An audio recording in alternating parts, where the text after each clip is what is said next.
బిస్మిల్లా అస్సలాము అలైకుం వరహమతుల్లాహి వబర్కాత్ అవుజు బిల్లాహి మినష్ షైతానిర్ రజీం బిస్మిల్లాహిర్ రహమానిర్ రహీం. శాపగ్రస్తుడైన సైతాన్ బారి నుంచి సృష్టికర్త అయిన అల్లాహ్ యొక్క రక్షణని, అల్లాహ్ యొక్క సహాయాన్ని రక్షణ వేడుకుంటూ ఉన్నాను. ఆమీన్. అల్లాహ్ ప్రవక్త ముహమ్మద్ సల్లల్లాహు అలైహి వసల్లం గారిపైన శాంతి సేవకులు కురిపించండి వల్ల ఆమీన్.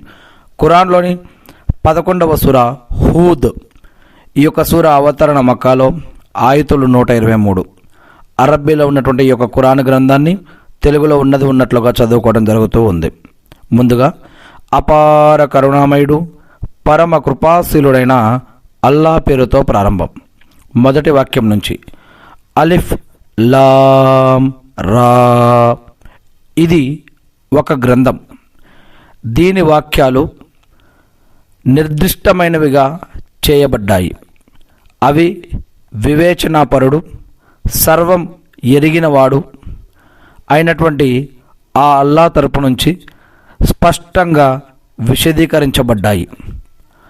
అల్లాహ్ను తప్ప వేరెవ్వరిని ఆరాధించరాదు అని వాటిలో చెప్పబడింది.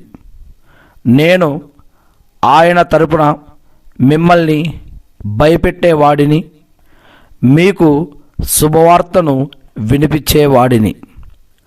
ఇంకా మీరు మీ తప్పుల యొక్క మన్నింపు కోసం మీ ప్రభువును వేడుకోండి.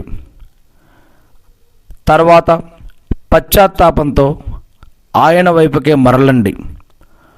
ఒక నిర్ధారిత కాలం వరకు ఆయన మీకు మంచి జీవన సామాగ్రిని సమకూరుస్తాడు.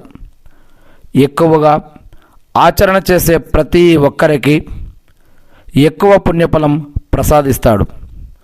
ఒకవేళ మీరు గనక వ్యతిరేకత ప్రదర్శించిన పక్షంలో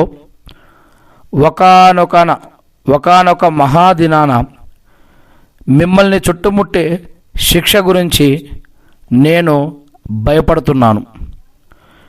మీరు ఎప్పటికైనా మరలిపోవలసింది అల్లాహ్ వద్దకే.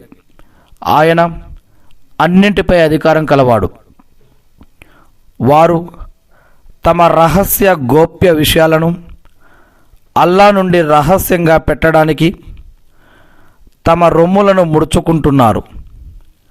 వినండి, వారు బట్టలతో తమను తాము కప్పుకున్నప్పుడు కూడా వారు దాచేది బయల్పరిచేది అంతా ఆయనకు తెలుసుకుంటాడు.